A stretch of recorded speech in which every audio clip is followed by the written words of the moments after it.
Hello friends, वेदा stories में आपका स्वागत है।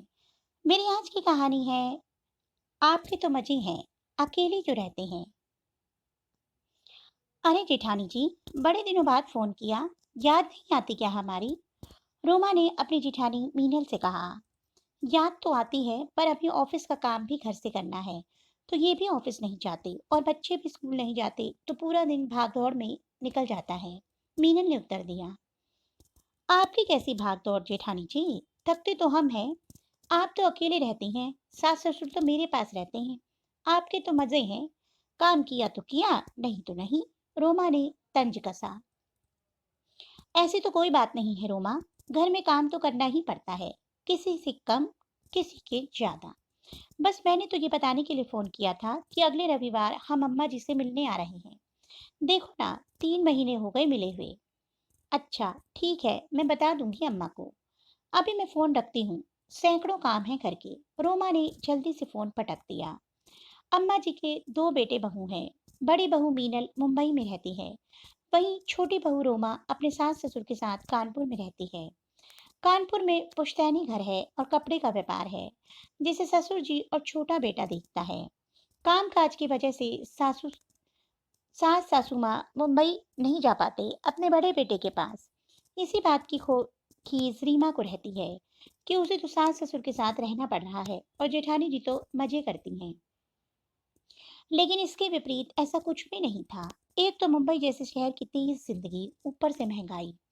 मीनल जब भी रोमा का फोन करती, हमेशा रोमा उसे यही कहती, आपके क्या काम है? जबकि मीनल सोचती, सुबह उठने से लेकर सोने तक 1 मिनट नहीं मिलता आराम करने को।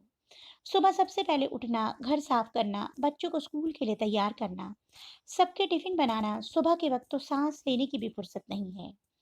फिर छोटी बेटी अभी 1 साल की ही है, तो उसके काम तो खत्म ही नहीं होते। एक काम खत्म करती है तो वो दूसरा भी घेर देती है। कभी कभी तो नहाने में भी दोपहर हो जाती है। फिर घर का राशन सब्जी लाना, बेटी के स्कूल के प्रोजेक्ट का क्या क्या नहीं करना पड़ता। जहां भी जाओ दोनों बच्चों को साथ ही ले जाना पड़ता है, वे सामान खरीदे या बच्चे संभाले। खाना बनाकर जाओ, पीछे कौन है संभालने वाला? साफ सफाई तो जितना करो उतना कम। अकेले रहने का मतलब ये तो नहीं हम आराम पसंद हो गए हैं। खैर, अगले इतवार मीनल अपने पति और बच्चों के साथ ससुराल कानपुर आती है। अम्मा जी और पिताजी अपने पोते पोती को देख बहुत खुश हो जाते हैं। सभी साथ में खाना खाते हैं। रोमा, तुमने बहुत अच्छा खाना बनाया है, बहुत स्वाद है खाने में, मीनल ने रोमा से कहा। अब क्या करें जेठानी जी, हमारा घर ही होटल है। अब आप तो बड़े शहर में रहती हैं, जब चाहे खाना बाहर खा सकती हैं या मंगा सकती हैं। आपको कौन रोकने टोकने वाला है?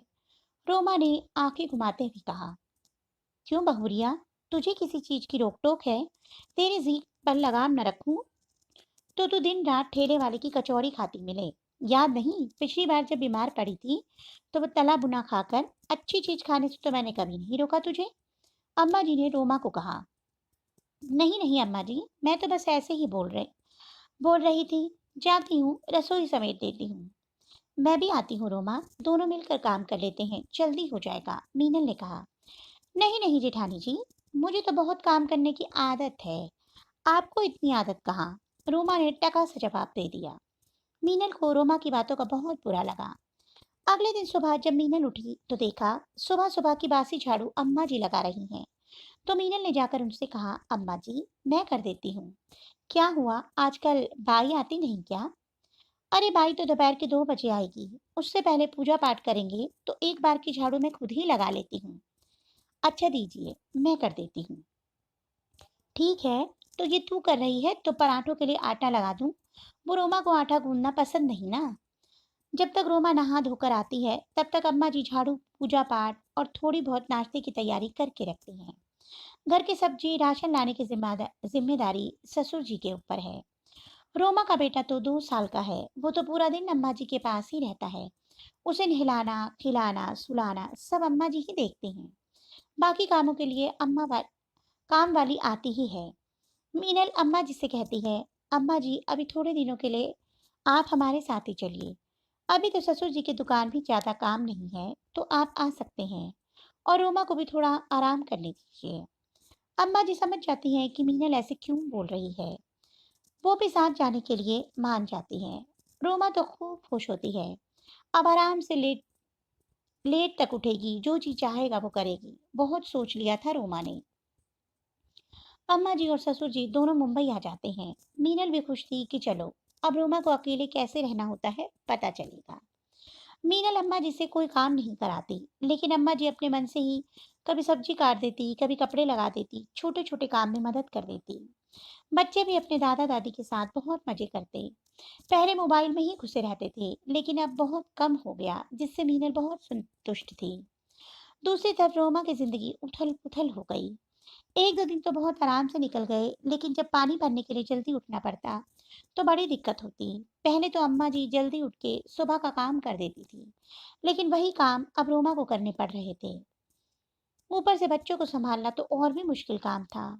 रोमा ने तो कभी अपने बेटे को नहलाया खिलाया ही नहीं, अम्मा जी ही करती थी, तो उसके लिए ये सब नया था। और रोमा का बेटा भी अपनी दादी के बिना चिड़चिड़ा हो गया। घर का राशन सब्जी लाना सब अब रोमा को खुद करना पड़ता। फ्रिज में क्या खराब हो रहा है सब देखना पड़ता। ऐसे में रोमा बहुत परेशान हो गई और हार कर उसने अम्मा जी को फोन किया। अम्मा जी, अब वापस भी आ जाओ। क्यों? क्या हुआ भौरिया? तुझे तो अकेला रहना था ना? हाँ अम्मा जी, रहना तो था पर अब नहीं रहना। मुझसे ये घर अकेले नहीं संभलता। तू तो कहती थी ना अकेले रहने में मजे हैं। अम्मा जी, मैं जिठानी जी से भी माफी मांग लूंगी। अब आप मुझे और शर्मिंदा ना करो। अरे रोमा, तुम्हें मुझसे माफी मांगने की कोई जरूरत नहीं है, ना ही तुम्हारी कोई गलती है। बहुत लोगों को लगता है जो अकेले रहते हैं उन्हें क्या काम, पर ऐसा नहीं है। अगर सभी मिलजुल कर काम करें तो साथ रहना ही अच्छा होता है, चाहे अकेले रहें या साथ। अगर एक अकेली बहू पर पूरे घर की जिम्मेदारी डाल दी जाए तो वो थकेगी ही। ये तो हमारी किस्मत अच्छी है जो हमारी सास हमारे काम में मदद कर देती है, वरना जो अकेले रहते हैं उनके काम भी कम कम नहीं होते। हाँ जेठानी जी, आप बिल्कुल सही बोल रही हैं। रोमा को अपनी गलती समझ आई और बाद में कभी उसने ये नहीं कहा कि जेठानी जी आपके काम ही क्या हैं। तो दोस्तों, आपको मेरी कहानी कैसी लगी कमेंट बॉक्स में अवश्य बताइएगा, और हो सके तो मेरे चैनल को शेयर अवश्य कीजिएगा। सब्सक्राइब करें मेरे चैनल को। जल्द ही एक नई कहानी के साथ मिलूंगी, तब तक के लिए बाय बाय।